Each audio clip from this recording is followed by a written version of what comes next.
நீ வெங்காயம் இளைய தளபதி என்ன இதுக்கு வச்ச, என்ன வென்றுக்கு வச்ச? இதுல வந்து நக்கீரன் ஒரு விமர்சனத்தை வச்சிருக்காரு. என்ன அப்படின்னா, விஜய் இன்னும் நடிச்சுக்கிட்டு தான் இருக்கான், இந்த மாதிரியான ஒருமையில வார்த்தைகள்ல இன்னும் பயன்படுத்திக்கிட்டு இருக்காரு. நீ வந்து ஒரு கழுசடையா பார்த்துக்கிட்டு இருக்கக்கூடிய புலனாய்வு புலி. இந்த 5 வருஷம் தமிழ்நாட்டில் எந்த ஊழலுமே நடக்கலையா? நீங்க சொல்லுங்க. கிட்னி முறைகேட்டுல என்னென்னவோ நடந்துகிட்டு இருந்தது. கஞ்சா வழக்கு 6ஆ ஓடிக்கிட்டு இருந்தது. மெத்தப்பட்ட மைண்ட் இங்க ஃபேக்டரி வச்சே ரன் பண்ணிக்கிட்டு இருந்தாங்க. புலனாய்வு புலி எங்க போனீங்க? உனக்கு எதுக்கு மீசன்னு கேட்குறேன். பத்திரிகைனா பத்திரிகை தர்மமா நடத்தணும். அது தேமுகவனுடைய ஒரு பத்திரிகை, முரசொலி மாதிரி. அதோட இன்னொரு சிஸ்டர் கன்சர்ன், அவ்வளவுதான்.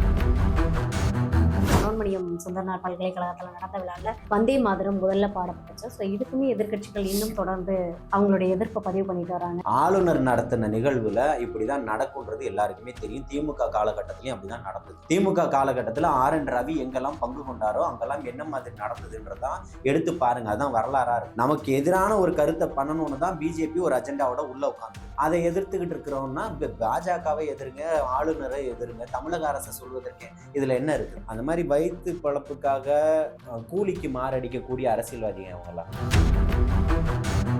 பாஜகவெல்லாம் தனிச்செல்லாம் இங்க வந்து எதுவும் பண்ணிட முடியாது. ஒரு புல்லு பூண்டை கூட புடிங்கிட்டு போயிட முடியாது. இல்ல, அதுதான் அண்ணாமலை அவர்களை வீத லீடர்னு ஒரு அமைப்பை தோற்றுவிக்க வச்சிருக்காங்க. அப்புறம் ஏன் மறுபடியும் தனுஷ் அவர்களை பண்ணாங்க? அவங்க வந்து மக்களை குழப்பணும், திசை மாற்றணும் அப்படின்றதுக்கு ரொம்ப தெளிவா இருக்கிறாங்க. அண்ணாமலை தான் வந்து அவங்களுடைய ஆளு, தனுஷ் இல்லைன்றதை நம்ம மக்கள் வந்து மாத்திடுவாங்க. மடைமாற்றம் வேலையை தான் அது செய்யும். வீத லீடருக்கு இவ்வளவு கூட்டம் கூடியிருக்கு, பாஜக ஏன் கூட சுதந்திர போராட்ட தியாகின்னு ஒரு பைத்தியம் ஜூலி எல்லாம் வந்து பேசும், பார்த்துருக்கீங்கல்ல? பெண்ணியத்துக்காக போராடின மாதிரியும் இங்க பல அக்கா தங்கச்சிமாருக்கு பாலியல் வன்புணருக்கான கதற செத்தெல்லாம் போனாங்க. அப்பெல்லாம் அந்த பைத்தியம் எங்க இருந்ததுன்னே தெரியல. இன்னைக்கு வந்து போய் உட்காந்துக்கிட்டு இருக்காங்க. ஜூலி, சத்யராஜ் சார் பொண்ணு, இந்த மாதிரி நிறைய பேர் ஆரம்பிச்சிருக்காங்க. எல்லாத்தையும் தூக்குவாங்க. கொஞ்ச நாள் வெயிட் பண்ணு. அவங்க பண்ண வியாபாரம். ஜனநாயகன் படம் வந்து தொடர்ந்து எல்லாருமே கம்பேர் பண்ணாங்க. போராட்டம் நடக்குது ஒரு பக்கம் ஜனநாயகன் படத்தை கொண்டாடிக்கிட்டு இருக்காங்க அப்படின்னு. அதுக்கு இவர் ஒரு விமர்சனம் சொல்லியிருக்காரு. அப்படின்னா 6 மாசத்துக்கு முன்னாடி செத்து போன ஒரு பணத்தை கொண்டு வந்து இப்போ கொண்டாடிக்கிட்டு இருக்கானுங்க, எதை வந்து குரல் கொடுக்கணுன்றதே தெரியல அப்படின்னு ஒரு விஷயம். நீட்டை பத்தி தானே பேசணும்.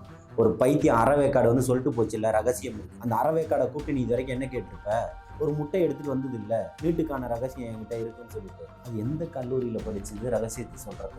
நக்கீரன் கோபால் அவர்களுக்கு வாயும் நாக்கும் தனக்கு மட்டும்தான் இருக்கிறதா பேசக்கூடாது. மானம், சூடு, சொரணம் இதெல்லாம் இருந்தா பேச.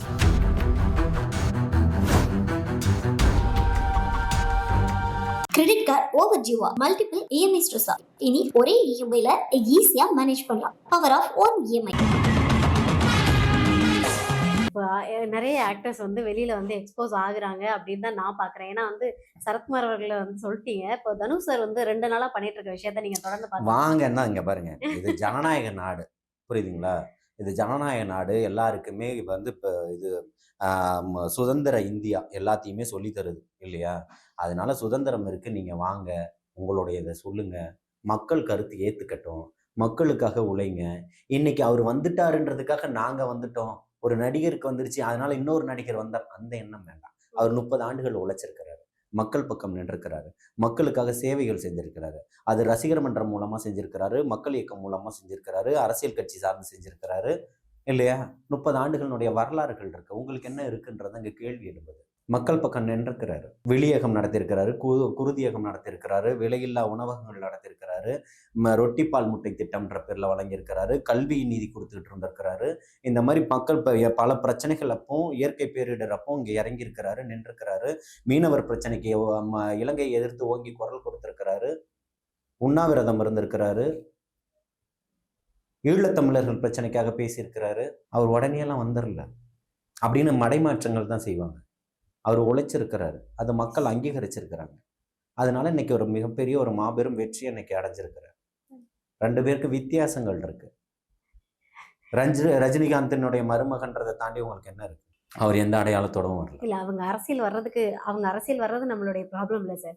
வாங்கன்னு தான் சொல்றோம், இப்பவும் சொல்றோம். இல்ல, யாரா இருந்தாலும் வருவதற்கு நாளைக்கு நானே போய் ஒரு கட்சி ஆரம்பிக்கலாம், முடியுமா? முடியாதா? ஆரம்பிக்கலாம். ஆனா அவர் விஜய் சாரை ஃபாலோ பண்றாரு அப்படின்னு சொல்லிட்டு தான் இன்னைக்கு நிறைய பேர் ட்ரோல் பண்றாங்க. இல்ல, நான் என்ன சொல்றேன்னா, ஃபாலோ பண்றீங்கன்னா நல்லதை பண்ணுங்க. அவர் நல்லது பண்றாரு, நீங்க பண்ணுங்க. மக்கள் உங்களை ஏத்துக்கிட்டாங்க, ஆதரிச்சாங்கன்னா வாங்க. பட் முடிக்கும் போது ஜெயின்ற ஒரு விஷயத்த சொல்லிட்டு போனது எல்லாரும் மத்தியிலேயே ஒரு கேள்வி எழுப்பியிருக்கு. பாஜகவுடைய அஜெண்டா இல்ல தனுஷ் இறக்கப்பட்டிருக்காரா அப்படின்னு. அவர் வெளிப்படையாவே சொல்லிட்டு போறாரு. அப்போ உங்களுக்கு அதுல என்ன கேள்வி இருக்கு? அஜெண்டாவா அப்படின்றத இதுதான் தெரியுது இல்ல. அப்புறம் நீங்க அதை வந்து ஒரு கேள்வியா கேட்டீங்கன்னா நான் என்ன பதில் சொல்ல முடியும்? ஓகே. சரி, 100% பாஜகவுடைய அஜெண்டா தான் போலயே. பாஜகவெல்லாம் தனிச்செல்லாம் இங்க வந்து எதுவும் பண்ணிட நிக்க முடியாது. முடியாது. ஒரு புல்லு பூண்டை கூட புனிக்கிட்டு போயிட முடியாது. இல்ல, அதுதான் அண்ணாமலை அவர்கள வீத லீடர்னு ஒரு அமைப்பை தோற்றுவிக்க வச்சிருக்காங்க. அப்புறம் ஏன் மறுபடியும் தனுஷ் அவர்களை கொண்டு வந்து? அவங்கள வந்து மக்களை குழப்பணும், திசை மாற்றணும் அப்படின்றதுக்கு ரொம்ப தெளிவா இருக்கிறாங்க. அவங்க ஓகே. எல்லாம் நம்மலாம் என்ன நினைப்போம்னா, இந்த அண்ணாமலை தான் வந்து அவங்களுடைய ஆளு. அப்படி இறக்கியிருக்காங்க. தனுஷ் இல்லைன்றத நம்ம மக்கள் வந்து மாத்திடுவாங்க. மடைமாற்றம் வேலையை தான் அது செய்யும். ஓகே. புரியுதுங்களா? வீத லீடர் இருக்கு. வீத லீடருக்கு இவ்வளவு கூட்டம் கூடியிருக்கு. பாஜக ஏன் கூடல? அதுல இருந்து வெளியில வந்தவர்களால இவ்வளவு பெரிய கூட்டத்தை கூட்ட முடியுது. பாஜகல உள்ளவன் தானே அங்க அத்தனை பேர் இருக்கிறாங்க. அப்ப பாஜக பலவீனம் ஆயிடுச்சுன்னு ஒத்துப்பாரா நயினார் நாகேந்திரன்? நயினார் நாகேந்திரன் தலைவரா இருக்கும்போது தானே இந்த வேலை நடந்திருக்குது. எஸ். அண்ணாமலை தலைவரா இருக்கும்போது பேசப்பட்டது பாஜக. எல்முருகன் தலைவரா இருக்கும்போது பேசப்பட்டது பாஜக இல்லையா? இவரு இருக்கும்போது இருந்த ஒருத்தர் ஒரு பெரிய பலம் இன்னைக்கு போயிடுச்சு. பல கட்சியே பிளவாயிடுச்சு இல்ல இன்னைக்கு. அதை நயினார் நாகேந்திரன் ஒத்துக்க மாட்டார். ஏன்னா அவர் சரத்குமாருக்கு பிறந்த நாள் கொண்டாடுறதுலேயே பிஸியா இருக்கிறாரு. இது எங்க பாக்குறதுக்கு நேரம் இருக்கும்? சார், தமிழ் தாய் வாழ்த்து தொடர்ந்து சர்ச்சைக்கு உள்ளாகுது. இன்னைக்குமே வந்து மனோன்மணியம் சுந்தரனார் பல்கலைக்கழகத்துல நடந்த விழால வந்தே மாதரம் முதல்ல பாடப்பட்டுச்சு. ஸோ இதுக்குமே எதிர்க்கட்சிகள் இன்னும் தொடர்ந்து அவங்களுடைய எதிர்ப்பை பதிவு பண்ணிட்டு வராங்க. கனிமொழி மாமா இன்னும் விஜய் சார் ஏன் இதுக்கெல்லாம் என்ன பதில் சொல்ல நிகழ்ச்சியில? மாட்டாங்க? சார், மனோன்மணியம் சுந்தரனார் யூனிவர்சிட்டியில பட்டமளிப்பு விழா நடந்ததுல சார். ஸோ அதுல வந்து மறுபடியும் ஆளுநர் கலந்துகிட்ட Yes, நிகழ்ச்சி. early. அதாவது என்னன்னு கேட்டீங்கன்னா, தமிழக அரசு தெளிவான ஒரு முடிவுல தான் இருக்குது. Okay. சரிங்களா? தமிழ் தாய் வாழ்த்து தான்ன்றது தான் அதுல மாற்று கருத்துக்கு இடமே கிடையாது. ஆளுநர் நடத்தின நிகழ்வுல இப்படிதான் நடக்கும்ன்றது எல்லாருக்குமே தெரியும். திமுக காலகட்டத்திலயும் அப்படிதான் நடந்தது. திமுக காலகட்டத்துல RN ரவி எங்கெல்லாம் பங்கு கொண்டாரோ அங்கெல்லாம் என்ன மாதிரி நடந்ததுன்றதான் எடுத்து பாருங்க. அதான் வரலாறா இருக்கும். நமக்கு எதிரான ஒரு கருத்தை பண்ணணும்னு தான் பிஜேபி ஒரு அஜெண்டாவோட உள்ள உட்காந்துக்கிட்டு இருக்கு. அதை எதிர்த்துக்கிட்டு இருக்கிறோம்னா பாஜகவை எதிருங்க, ஆளுநரை எதிருங்க. தமிழக அரசை சொல்வதற்கு இதுல என்ன இருக்குது? அதுக்கு எல்லா விளக்கமும் கொடுத்திருக்குது தமிழக அரசினுடைய சார்பா. ஏதாவது ஒரு ஸ்கூல்ல நடந்துருச்சு, ஒரு கல்லூரியில நடந்துருச்சு, தமிழக அரசு ஒரு நிகழ்வு நடத்தி அதுல நடந்துருச்சுன்னா சொல்லுங்க. அதுக்கு நான் பதில் சொல்வதற்கு கடமைப்பட்டிருக்கிறேன். புரியுதுங்களா? இது பாஜகவுடைய அஜெண்டா அப்படிதாங்க இருக்கும். பிஜேபிக்காரங்க யாராவது பண்ணுவாங்களா? அதுதான் ஆளுநர் பண்ணுவாரு. அவங்க பீரியட்ல பண்ணா அது வந்து பாஜக அஜெண்டா கிடையாது இல்ல. இல்ல அவங்க பீரியட்ல பண்ணா அது பாஜக அஜெண்டா. தாவேகா தரப்பு இப்ப இந்த அரசியல்ல இந்த ஆட்சியும் அதிகாரமும் இவர் பக்கம் இருக்கும்போது பண்ணா தாவேகாவை எதிர்த்து குரல் கொடுப்பது. அந்த மாதிரி வயிற்று பழப்புக்காக கூலிக்கு மாரடிக்கக்கூடிய அரசியல்வாதிங்க அவங்க எல்லாம். புரியுதுங்களா? அதுதான் சொல்றேன். அவங்க 5 வருஷம் 6 வருஷம் எதுவுமே இப்ப நிறைய பேர் பேசுவாங்க பாருங்க. ஆமா. ஏன்னா இந்த 2 மாசத்துல நிறைய பேர் எக்ஸ்போஸ் ஆக ஆரம்பிச்சிட்டாங்க. ஆட்டோமேட்டிக்கா நிறைய பேர் வெளியில வந்து பேச ஆரம்பிச்சாங்க. சுதந்திர போராட்ட தியாகின்னு ஒரு பைத்தியம் ஜூலி எல்லாம் வந்து பேசும். பார்த்திருக்கீங்கல்ல? பெண்ணியத்துக்காக போராடின மாதிரியும் இங்க பல அக்கா தங்கச்சிமாருக்கு பாலியல் வன்புணர்வுக்கான கதற செத்தெல்லாம் போனாங்க. அப்பெல்லாம் அந்த பைத்தியம் எங்க இருந்ததுன்னே தெரியல. இன்னைக்கு வந்து போய் உட்கார்ந்துகிட்டு இருக்காங்க. ஜூலி, சத்யராஜ் சார் பொண்ணு, இந்த மாதிரி நிறைய பேர் ஆரம்பிச்சிருக்காங்க. எல்லாத்தையும் தூக்குவாங்க. கொஞ்ச நாள் வெயிட் பண்ணுங்க. அவங்க பண்ண வியாபாரம் அப்படி. சரி, இவங்க ஒரு பக்கம் இருந்தாலும் இவங்க இப்ப திமுகல இருக்காங்க அப்படின்னு சொல்லிட்டு நம்ம விட்டுடலாம். இப்ப கூட்டணியில இருக்கக்கூடிய விசிகல இருக்கக்கூடிய பொதுச் செயலாளர் ஆலுஷா நவாஸ் அவர்களே பேசும்போது ஏன் இப்படி பேசுறாங்கன்ற ஒரு பார்வை இருக்குதுல்ல. ஏன்னா அவர் சொல்லியிருக்காரு, தமிழக அரசையே பாஜக தான் நடத்திக்கிட்டு இருக்குது. தாவேக வந்து பாஜக அரசு என்ன சொல்லுதோ அந்த இழுப்புக்கு தான் போயிட்டு இருக்கு அப்படின்னு ஒரு ஸ்டேட்மெண்ட் வைக்கிறாரு. நீங்க எதுக்கு கூட்டணியில அப்ப பாஜக நடத்தக்கூடியதுல நீங்க அங்க வகிக்கலாமா? யாரா சானவாஸ் சொல்லியிருக்கிறாரா? அதான் சானவாஸ் வந்து என்னுடைய நண்பர் தான். நான் என்ன கேட்கிறேன்னா, நீங்க வந்து பாஜக தான் நடத்துதுன்னா பாஜக கூட்டணியில எப்படி உங்க தலைவர் வந்து பங்கு கொண்டாரு? திமுகவோட வாய்ஸா பேசக்கூடாது. புரியுதுங்களா? உங்களுடைய சொந்த கருத்தை பேசுங்க. அப்படி பாஜகவுடைய இதுலதான் இருக்குதுன்னா இந்திய யூனியன் முஸ்லீம் லீக் எப்படி பங்கு கொண்டுச்சு? காயிதே மில்லத்து காலத்துல உள்ளது இல்லையா? இன்னைக்கு திமுகவை பத்தி தெரிஞ்சு தமக்கு ஒரு இந்த சமுதாயத்துக்கு மீட்டு எடுக்கணும்ன்றதுக்காக அந்த பக்கம் வந்து நிக்குது. பாஜக தான் ஆட்கொள்ளுதுன்னு சொன்னா இடதுசாரிகள் எப்படி வந்துச்சு? காங்கிரஸ் எப்படி வந்துச்சு? நண்பர் வந்து நிலை தடுமாறிட்டாருன்னு நான் நினைக்கிறேன். என்னுடைய நண்பர் தான். ஏறத்தாழ கிட்டத்தட்ட 28 ஆண்டுகள் நானும் அவர் நண்பர் தான். இப்பதான் நிலை தடுமாறி பேசியிருக்கிறாருன்னு நான் நினைக்கிறேன். இல்ல, தொடர்ந்து விசிக கூட்டணி வந்ததுக்கு அப்புறமாவே நிறைய விஷயங்கள்ல முரண்ல இருக்காங்களோ? அது அவங்க கட்சிக்குள்ள உள்ள விஷயம். அதுக்கு நம்ம சங்க தமிழன்னு நிறைய பதில் சொல்லியிருக்கிறார். ஓகே. ஸோ இவங்க எல்லாம் ஒரு பக்கம் இருக்கு. பத்திரிகையாளர் போர்வையில நெறைய பேர் வந்து தாவேக்கா அரசு மேல பல விமர்சனங்கள வைக்கிறாங்க. இதுல வந்து நக்கீரன் ஒரு விமர்சனத்த வச்சிருக்கிறாரு. அது வந்து ஒருமையில பேசியிருக்காரு சார். என்ன அப்டின்னா, விஜய் இன்னும் நடிச்சுக்கிட்டு தான் இருக்கான். இந்த மாதிரியான ஒருமையில வார்த்தைகள்ல இன்னும் பயன்படுத்திக்கிட்டு இருக்காரு. பத்திரிகை தர்மம்ன்றது வந்து இங்க ஜனநாயகத்தின் ஒரு தூணா பார்க்கப்படுது ம். இல்லையா? எஸ். நீ வந்து ஒரு கழுசடையா பார்த்துக்கிட்டு இருக்கக்கூடிய ஒரு ஒண்ணு. என்ன? என்ன புலனாய்வு புலி இந்த 5 வருஷம் தமிழ்நாட்டுல எந்த ஊழலுமே நடக்கலையா? நீங்க சொல்லுங்க. அ? சிபிஐ கொண்டு வந்து இவர்கள் மீது வழக்கு தொடுக்கணும்னு சொல்லுது. அத்தனை போராட்டங்கள் நடந்தது. கிட்னி முறைகேட்டுல என்னென்னவோ நடந்துகிட்டு இருந்தது. கஞ்சா வழக்கு ஆறா ஓடிக்கிட்டு இருந்தது. மெத்தப்பட்ட மைன் இங்க ஃபேக்டரி வச்சே ரன் பண்ணிக்கிட்டு இருந்தாங்க. புலனாய்வு புலி எங்க போனீங்க? உனக்கு எதுக்கு மீசன்னு கேட்கிறேன். பத்திரிகைனா பத்திரிகை தர்மமா நடத்தணும். நீ வியாபாரியா போனதுக்கு அப்புறம் நீ வந்து ஒரு பேருக்காக பத்திரிகை வச்சுக்கிட்டு நடத்துறது இன்னைக்கு மக்களுக்கு எல்லாமே தெரியும். புரியுதுங்களா? இன்னைக்கு ஒரு யூடியூப் சேனல் வச்சிருக்கிறவங்க கூட இருக்கக்கூடிய உண்மைகளை இன்னைக்கு வெளியில கொண்டு வந்து போட்டுக்கிட்டு இருக்காங்க. நீ போடு பாப்போம். ஒரே ஒரு நாள் செய்தி நீ உண்மையான நக்கீரன் பத்திரிகை நடத்துறவரா இருந்தா போடு பாப்போம். கிளாம்பாக்கத்துல பேருந்து அன்னைக்கு போகலன்னு தேர்தலுக்கு முந்தின நாள் ராத்திரி நடந்த ஒரு போராட்டம் அந்த பிரச்சனையை போடு பாப்போம். ஏன் போட மறுக்கிறீங்க? அண்ணா பல்கலைக்கழகத்தில் நடந்த பிரச்சனையை போடு பார்ப்போம். ஏன் மறுக்குது? அஜித்குமாரனுடைய மரணத்தை பத்தி அங்க கோவில்ல வேலை செஞ்சுக்கிட்டு இருந்த ஒரு பையனை அடிச்சு கொன்னாங்களே, அதை பத்தி போடு பார்ப்போம். ஏன் போட மாட்ற? அப்ப நீ என்ன பத்திரிகை ஊடகம்? கோவை மாணவியினுடைய பிரச்சனைக்கு பின்னாடி அங்க நடந்தது இல்ல, விமான நிலையத்துக்கு பின்னாடி அதை பத்தி பேசு பார்ப்போம். அண்ணன் ஆம்ஸ்ட்ராங் இங்க துடிக்க துடிக்க ஒரு தேசிய கட்சியினுடைய மாநில தலைவரை வெட்டி கொல்லும் போது அதுக்கு போய் சிபிஐ விசாரிக்க கூடாது, நாங்க தான் விசாரிப்போம் 2 வருஷம் பிடிச்சி முட்டு கொடுத்துக்கிட்டு இருந்தீங்கல்ல, அதை பேசு. நீ நல்ல பத்திரிகைக்காரனா இருந்தா மானம் சூடு சொரணை இதெல்லாம் இருந்தா பேசு. அங்க எங்க அக்கா நின்றுகிட்டு இருக்காள்ல பொற்கொடி கையில ஒரு குழந்தையோட, அது உன் மனசாட்சியை உறுத்தலையா? நீ என்ன பத்திரிகை தர்மம் நடத்திட்டு இருக்கேன்னு கேட்கிறேன். அந்த குழந்தையை தூக்கிட்டு வீதி வீதியா நடந்தாங்கல்ல நியாயம் கேட்ட, இதெல்லாம் பத்திரிகை தர்மம் இல்லையா?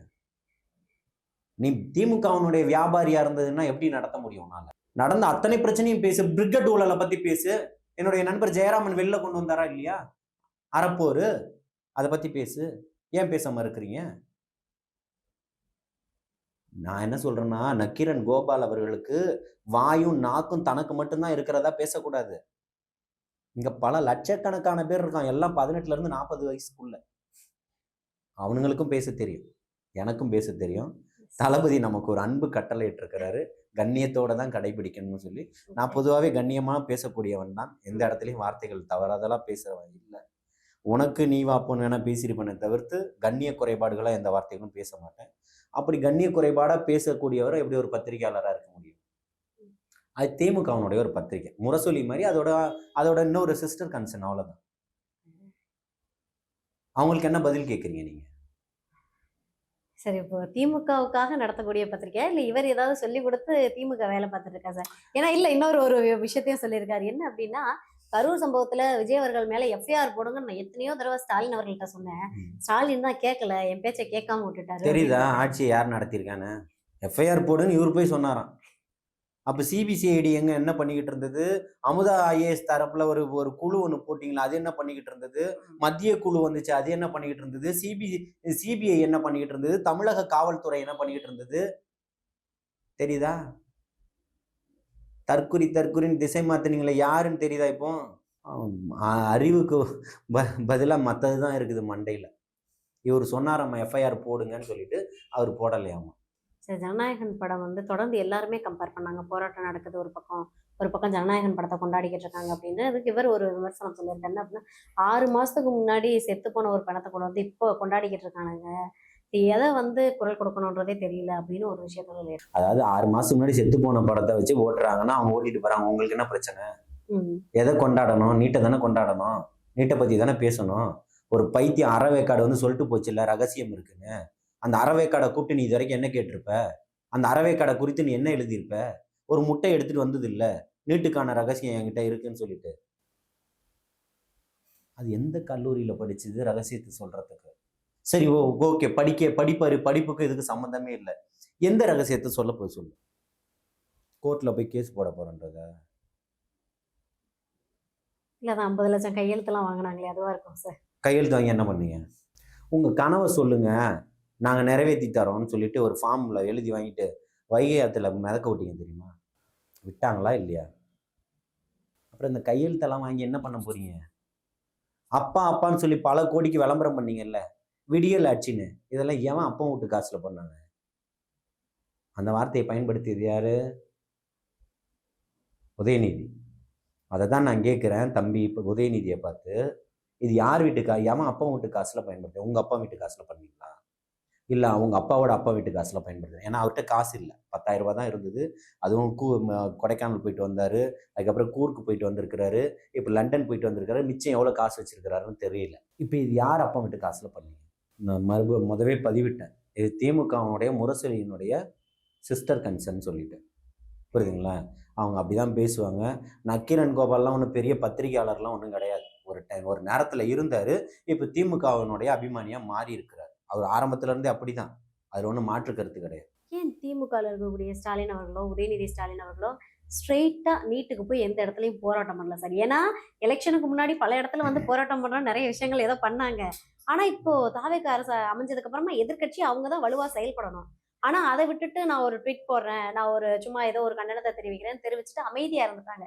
எந்த இடத்துலையும் போய் இவங்க 2 பேருமே போராட்டம் பண்ணதை யாருமே பார்க்கல சார் நீட்டுக்கு எதிராக. எப்படி பண்ணுவாங்க? கொண்டு வந்தது யாருன்னு தானே கேள்வி கேட்பாங்க. இப்போதான் எல்லாருக்குமே, பசங்களுக்கு எல்லாத்துக்குமே தெரியுது பிரச்சனை எங்கேருந்து உருவாச்சுன்னு.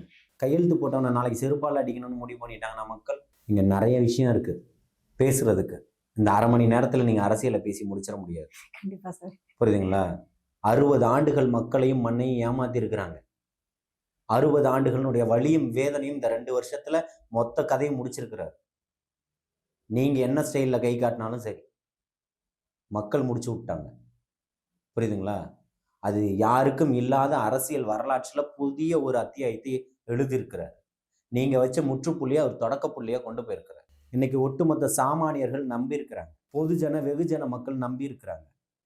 உங்களுடைய கருத்து கணிப்பு பொய்யாயிடுச்சு, எக்ஸிட் போலிங் பொய்யாயிடுச்சு. ஒவ்வொரு தொகுதிக்கும் நான் வந்து கடையநல்லூர் சட்டமன்ற வேட்பாளர். நான் நின்ன தொகுதியில எத்தனை கோடிகள் திமுகவும் அண்ணா திமுகவும் செலவு பண்ணிச்சுன்றது இருக்கு. கட்சி அலுவலகத்துக்குள்ள இருந்து 46,80,000 ரூபாய் பணம் பறிமுதல் செய்யப்பட்டது திமுகவினுடைய அலுவலகத்தில இருந்து எடுத்தது காவல்துறை தேர்தல் ஆணையம் பதிவு செஞ்சிருக்குது. இப்படியெல்லாம் வந்து பணத்தை கொடுத்தும் உங்களால இங்க ஜெயிக்க முடியல. திருச்சி கிழக்குலையும் பெரம்பூர்லையும் எத்தனை 100 கோடி செலவு பண்ணீங்க? கொளத்தூர்ல எத்தனை கோடி செலவு பண்ணீங்க? சேப்பாக்கத்தில் எத்தனை கோடி செலவு பண்ணீங்க? வில்லிவாக்கத்தில் எத்தனை கோடி செலவு பண்ணீங்க? ஒரு வீட்டுக்கு ஒரு ஓட்டுக்கு 2,000 ரூபாய், திமுக 2,000 ரூபாய், அண்ணா திமுக 2,000 ரூபாய் வாங்கினவங்க இருக்காங்க. வாங்கிட்டு யாருக்கு ஓட்டு போடணுமோ அதை பண்ணிட்டாங்க. புரியுதுங்களா?